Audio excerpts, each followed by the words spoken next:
দক্ষিণ চব্বিশ পরগনার খবরে নজর রাখবো। কুলতলিতে অবাধে চলছে সরকারি গাছ চুরি। নদীর চর থেকে প্রকাশ্যে কাটা হচ্ছে একের পর এক গাছ। রীতিমতো মেশিন দিয়ে গাছ কেটে ফেলা হচ্ছে। খবর পেয়ে ঘটনাস্থলে বন দপ্তরের কর্মীরা পৌঁছন। বাজেয়াপ্ত করা হয়েছে গাছ এবং গাছ কাটার মেশিন। অর্পণ আমাদের সঙ্গে রয়েছেন, অর্পণকে জিজ্ঞেস করবো। অর্পণ, এই খবর বন দপ্তরের কাছে কি আগে ছিল না? মেশিন নিয়ে এসে যথারীতি গাছ কাটা হচ্ছে।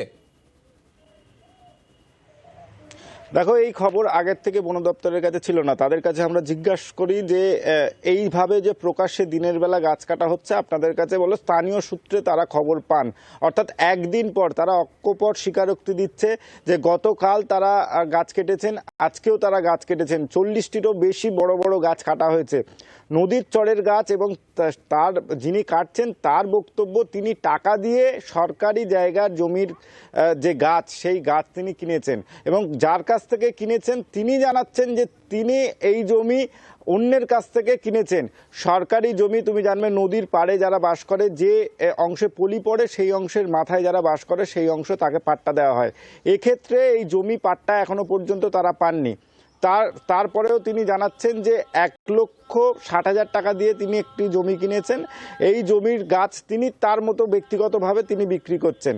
খবর পেয়ে স্থানীয় সূত্রে যখন বন দপ্তর খবর পায়, ঘটনাস্থলে গিয়ে গাছ কাটা যে সামগ্রী, সেই সামগ্রী বাজেয়াপ্ত করেছে। এই ঘটনায় কুলতলি থানায় বন দপ্তরের তরফ থেকে অভিযোগ জানানো হচ্ছে এবং এর পিছনে আর কারা কারা রয়েছে তাও খতিয়ে দেখা হচ্ছে। স্থানীয়ভাবে কুলতলির যিনি বন ও ভূমির কর্মাধ্যক্ষ রয়েছেন, তার কাছে আমরা যখন প্রশ্ন করি তাদের কাছেও কোনো তথ্য নেই। অর্থাৎ দিনের বেলা গাছ কাটা হচ্ছে, মেশিন দিয়ে গাছ কাটা হচ্ছে। তুমি জানো, মেশিন দিয়ে গাছ কাটলে বেশ কিছুটা এলাকায় সেই শব্দ যায়। এর পরেও মানুষ সচেতন নয়। অর্পণ, তুমি সঙ্গে থাকো। অর্পণ যেমনটা বলছিল যে জমির মালিকের দাবি এই জমিটা তার এমনি কি বক্তব্য একবার দেখে নেবো আমরা। গাছ ব্যাপারই কাটতেছে। কেন কাটছে? কেন? ওই স্যার, আমরা ওই ফিশারি আলাদের কাছ থেকে কিনেছি, ওনারা পাট্টা করে দেবে বলছে।